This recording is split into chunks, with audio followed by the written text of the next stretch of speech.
Hello, this is Dr. Daniel Van Ingen with the Dr. Van Ingen Clinical Psychology and Parenting Show.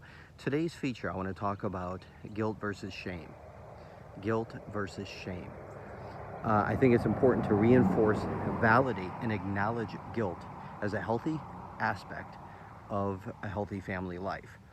And also work to distinguish shame in family life. So let's talk about the distinction between guilt and shame. Guilt has to do with specific actions that I did. Okay, and guilt is healthy. Shame is about who I am. So guilt has to do with a choice that I made. Shame is something that involves no choices because it's about who I am. Guilt has to do with finding the fault in what I did. Shame involves finding the fault in who I am. Guilt has to do with specifics, very specific. Guilt says you told a lie.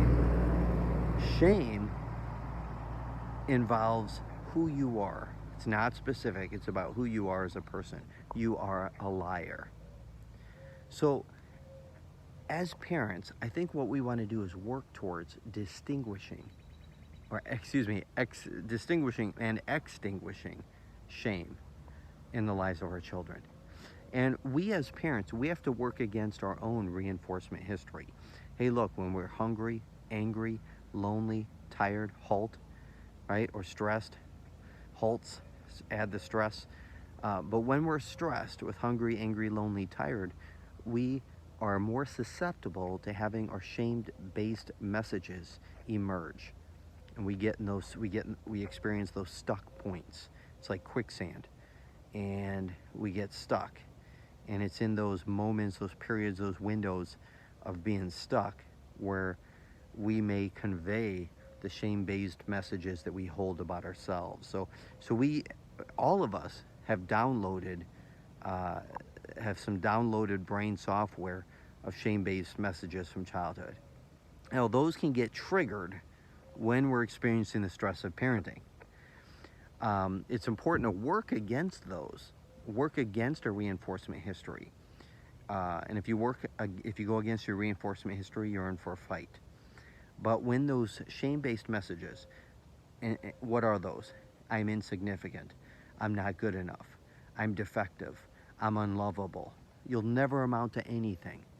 Half of my clients in my psychology practice hold that belief, internalize that belief from a message that they received from a parent. You'll never amount to anything. So all of these shame-based messages can get activated, can be triggered from cues, visuals. They can get cued from stress. They can get cued even when we're hungry, angry, lonely, tired. So when these messages get activated, we want to stop, we want to pause, we want to not be like a snake that strikes out, but we want to be like an eagle that flies up and takes perspective broadening. We want to broaden our perspective. We want to stop, pause, push pause, and take perspective right now. Now, as in our parenting, we want to work against communicating or conveying any shame-based messages in our children. So we emphasize guilt. We emphasize how guilt is healthy following behavior.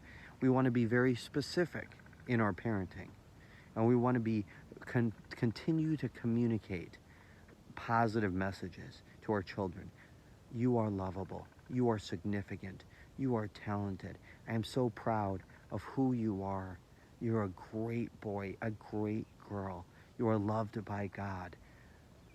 I love you unconditionally.